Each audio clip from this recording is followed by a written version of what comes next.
अस्सलाम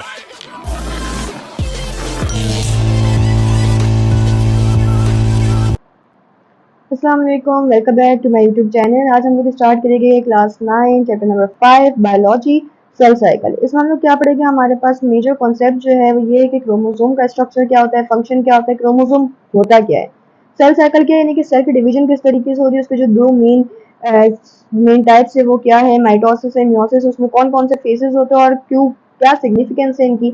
उसके अलावा सेल डेथ जो है वो किस तरीके से हो रही है। ठीक है, ये एक पूरा चार्ट बना हुआ है जिसके बारे में आपको एक नॉर्मली अगर मैं इंट्रोडक्शन दूं तो देखिए, सबसे पहले आपके पास होता है मेटाफेज, जो कि सबसे पहले ये आपके पास आता है माइटोसिस। ठीक है, माइटोसिस में आपके पास ये चार फेजेस होते हैं, प्रोफेज, मेटाफेज, एनाफेज, टीलोफेज।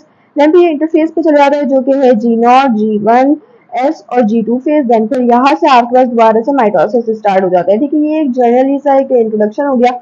आगे हम लोग इसको पूरी डिटेल में देखेंगे। सबसे पहले तो हम देख लेते हैं कि क्रोमोसोम्स क्रोमोसोम्स क्या होते हैं। अच्छा, क्रोमोसोम्स का जो नाम है ना वो एक हमारे पास मिसनोमर है, यानी कि इसका नाम गलत दिया गया है। वो क्यों? क्योंकि एक हमारे पास एक साइंटिस्ट था वॉल्टर फ्लेमिंग, जिसने ये नाम दिया था। वो क्यों दिया था? क्योंकि उसने ये ऑब्जर्व किया था कि क्रोमोसोम्स का जो कलर है ना वो सबसे ज्यादा डार्क है बाकी सारे ऑर्गेनिल्स के। तो इसने नाम दे दिया क्रोमोसोम्स, जिसका मतलब होता है कि कलर्ड बॉडी। लेकिन बाद में पता चला कि क्रोमोसोम्स तो कलरलेस बॉडीज है।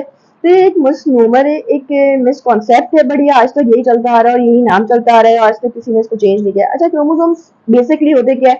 क्रोमोसोम्स जो है ना इस तरीके के थ्रेड लाइक स्ट्रक्चर्स होते हैं, यानी कि थ्रेड यानी कि धागे नुमा स्ट्रक्चर होते हैं। ठीक है, जो कि सेल डिवीजन के टाइम हमें बिल्कुल सही से अपीयर होते हुए दिखते हैं, यानी कि जब सेल जब डिवाइड हो रहा होता है, जब ग्रोथ हो रही होती है, तब हमें ये सही से हमें दिख रहे होते हैं। ठीक है, और इसके कुछ स्पेसिफिक नंबर्स होते हैं। जैसे कि ह्यूमन में अगर हम लोग बात करें तो ह्यूमन के हमारे जो सेल्स हैं, जो क्रोमोसोम्स है, उसमें पर सेल हमारे पास 46 क्रोमोसोम्स पाए जाते हैं। ठीक है, 46 क्रोमोसोम्स पाए जाते हैं जो कि कहला रहे होते हैं डिप्लॉयड नंबर। ठीक है, डिप्लॉयड नंबर होते हैं कि पेयर की शक्ल में होते हैं। तो कितने पेयर्स हो गए इसके?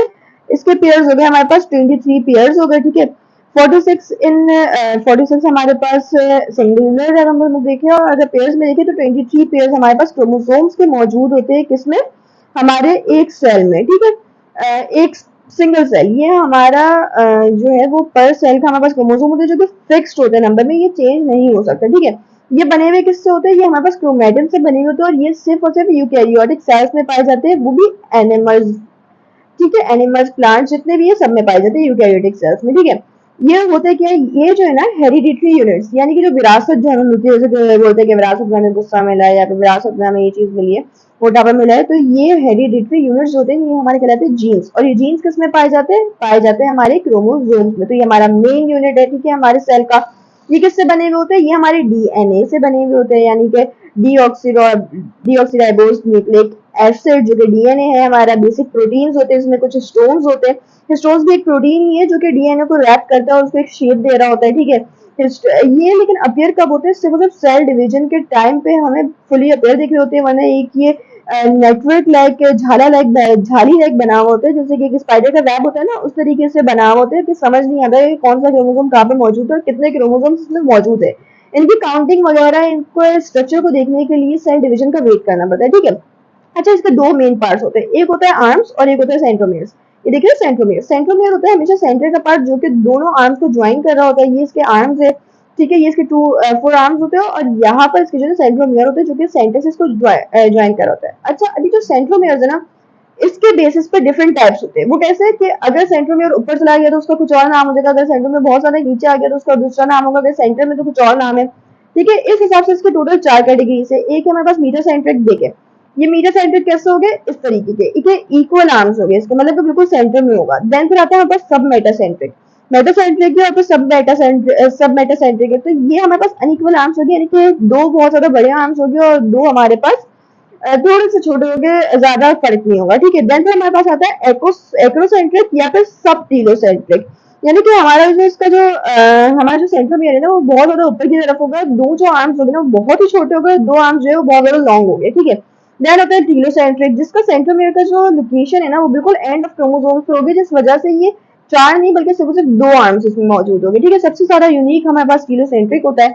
देन फिर हमारे पास आ जाता है, अच्छा, ये जो दो आर्म्स है ना ये हमारे पास सिस्टर क्रोमेटिड्स कहलाते हैं। क्यों? क्योंकि ये एक, अगर हमारे पास ये एक आर्म जो है वो डीएनए का है, तो दूसरा आर्म जो है हमारा वो आरएनए का होता है। ठीक है, क्योंकि इसको डिकोड कर रहा होता है। ये उस चीज का होता है, ठीक है। इसका भी देखिए नाम है, ये पी आर्म है ऊपर वाले, नीचे वाले हमारे पास क्यू आर्म है, ये हमारा सेंट्रोमियर है, ये हमारे पास टीलोमियर कहलाते हैं, और ये हमारे पास सिस्टर क्रोमेटिड्स होते हैं, यानी कि एक दूसरे की कॉपी होते हैं, ठीक है। सेल डिवीजन के टाइम पे जब बिगनिंग हो रही होती है ना, तब इनके पास जो है ना दो जेनेटिकल आइडेंटिकल कॉपीज होती है, ठीक है, जो कि सिस्टर क्रोमेटिड्स कहलाती है। देखिए सिस्टर क्रोमेटिड्स है ना, सिस्टर यानी कि सेम, तो ये जैसे कि बहनें एक दूसरे की कॉपीज होती है, इस तरीके से ये दोनों एक दूसरे की कॉपीज होते हैं, ठीक है। जब डिवीजन होती है ना, सेल डिवीजन, तो ये सेंट्रोमियर बीच में से टूट जाता है, और ये दो जो है वो एक तरफ चले जाते हैं, और दो जो है वो एक तरफ हो जाते हैं। वो हमारे पास मियोसिस में होता है। किस तरीके से होता है, हम लोग पूरा फॉर्मेशन पूरी इसकी देखेंगे, ठीक है।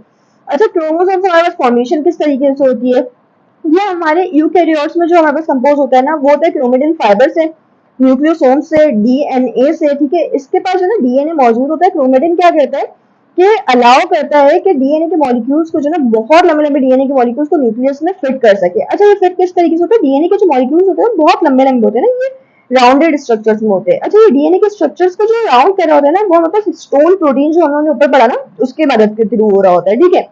और सेल डिवीजन जब हो रहा होता है तो क्रोमेटिन जो है ना कंडेंस हो जाता है, यानी कि सिकुड़ जाता है, और उसको जो है वो विजिबल कर देता है हमारे क्रोमोसोम्स को, जो उसकी जो बिल्कुल राउंडेड जो स्ट्रक्चर्स होते हैं ना, उनको खोल देता है, जिस वजह से वो विजिबल हो जाते हैं, ठीक है।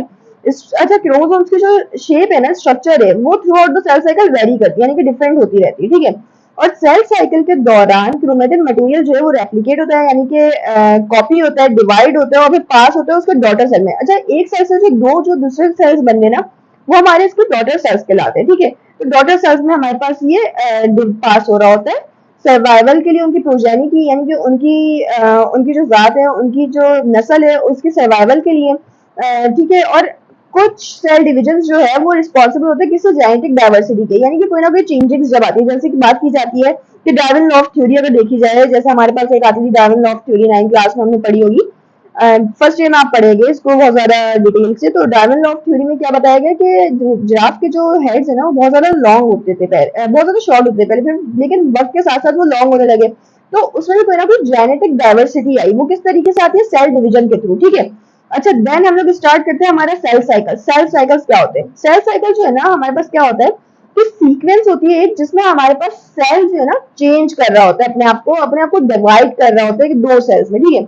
इसके दो मेन फेजेस होते हैं, एक होता है इंटरफेस जो कि नॉन डिवीजन फेज होता है, यानी कि इसमें डिवाइड नहीं होता सेल, पूरी तरीके से डिवाइड नहीं हो जाता। देन होता है एम फेज जो कि सेल डिवीजन करवाता है, ठीक है। अच्छा, सेल साइकिल जो है ना वो बहुत सारे सीक्वेंस ऑफ चेंजेस के थ्रू जाता है, देन फिर कहीं जाता है वो सेल साइकिल कंप्लीट होती है, ठीक है। इसमें जो है वो ग्रोथ भी होती है, रेप्लिकेशन होता है, यानी कि डुप्लीकेशन होती है डीएनए की, देन फिर सेल डिवीजन होता है। इस पूरी सीक्वेंस को, इस पूरे जो फॉर्मेशन हो रही है, पूरा जो डुप्लीकेशन हो रही है, इस सीक्वेंस को हम कह रहे होते हैं हमारा सेल साइकिल, ठीक है। उसके बाद हम बात करते हैं इंटरफेस। इंटरफेस फेस के बारे में पहले हम लोग पढ़े थे क्या होता है। अच्छा, इंटरफेस अभी हम लोगों ने जैसे ऊपर देखा ये नॉन डिवीजन होता है, यानी कि यहाँ पर डिवीजन नहीं होगी। तो क्या होगा कि इसमें से कॉन्सेप्ट जो है ना पीरियड ऑफ ग्रोथ, यानी कि ये एक पीरियड है जिसमें ग्रोथ हो रही होती है, डीएनए सिंथेसिस हो रहा होता है, यानी कि डीएनए जो है ना वो एक दूसरे से अलग हो रहा होता है, ठीक है। इसमें जो है ना वो सेल अपने आप को प्रिपेयर करता है एम फेज में जाने के लिए। एम फेज क्या होता है, जहां पर जाके हमारी सेल डिवाइड होता है, ठीक है। अच्छा, ये इंटरफेस भी जो है ना हमारी आसानी के लिए फर्दर 3 सब फेजेस में इसको डिवाइड कर दिया गया। कौन कौन से, एक G1 फेज है, एक S फेज है, और एक G2 फेज है, ठीक है।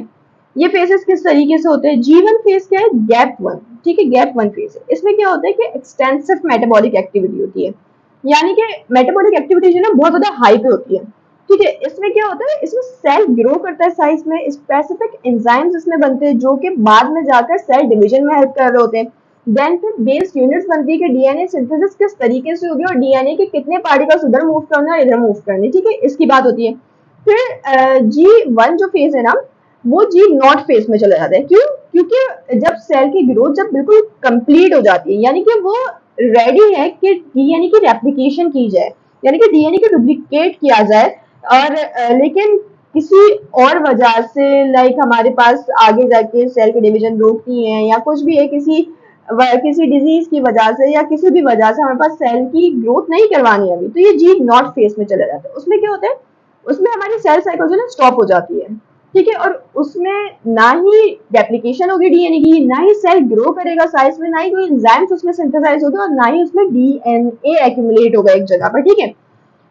ये कुछ दिनों तक भी हो सकता है, कुछ वीक्स तक भी जी नॉट फेज में रह सकते हैं, और कुछ केसेस में तो ये लाइफ टाइम भी रहता है कुछ ऑर्गेनिजम्स में, ठीक है। इसकी कुछ खास एग्जांपल्स हमें नहीं दी जाती, इसमें खाली इतना ही बताया जाता है। देन फिर सिंथेसिस फेज आ जाता है हमारा एस फेज। सिंथेसिस नाम से जाहिर हो रहा है कि सिंथेसिस करेगा किस चीज की, डीएनए की रेप्लिकेशन, डीएनए को रिप्रोड्यूस करना शुरू करेंगे, यानी कि डीएनए के जो सिस्टर क्रोमैटिड्स थे ना, ये जो हमारे पास जो सिस्टर क्रोमैटिड्स है, इनको एक दूसरे के साथ रेप्लिकेट करना शुरू करेगा। क्यों करेगा? क्योंकि मैंने अभी बताया कि हमारे जो सेल है उसमें 23 पेयर्स ऑफ क्रोमोसोम मौजूद होते हैं। जब 23 पेयर ऑफ क्रोमोसोम है तो जाहिर सी बात है वहां पर हमारे पास 46 पेयर्स को, उसको 46 को कंप्लीट भी तो करना है ना।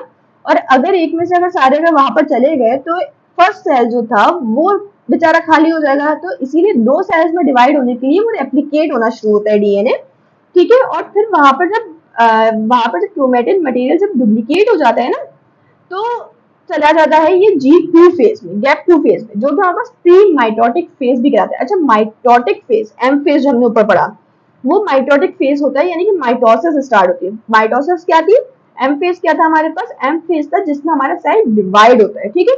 प्री माइटोटिक फेज में क्या होता है कि उसमें कुछ ऐसे चेंजेस होते हैं जो कि रह गए होते हैं फर्स्ट फेज में, जैसे कि सेल साइज में ग्रो कर जाता है, ठीक है। सेल ऑर्गेनील्स जो होते हैं वो भी इसमें रेप्लिकेट कर जाते हैं। क्यों? क्योंकि जो हमारा सेल है सिर्फ और सिर्फ क्रोमोसोम तो नहीं जाएगा ना, बाकी जो हमारे जो जितने भी हमारे ऑर्गेनिज्म लाइक माइटोकॉन्ड्रिया, हमारे जितने भी हमने न्यूक्लियस और ये सब हमने जो पढ़ा, ये सब रेप्लिकेट होगा पूरा का पूरा सेल जब डिवाइड हो रहा है। तो इस वजह से उसमें सेल ऑर्गेनिल्स की रेप्लिकेशन होती है, ठीक है। एंजाइम्स जो रिक्वायर है सेल डिवीजन के लिए वो भी इसमें बनते हैं, ठीक है।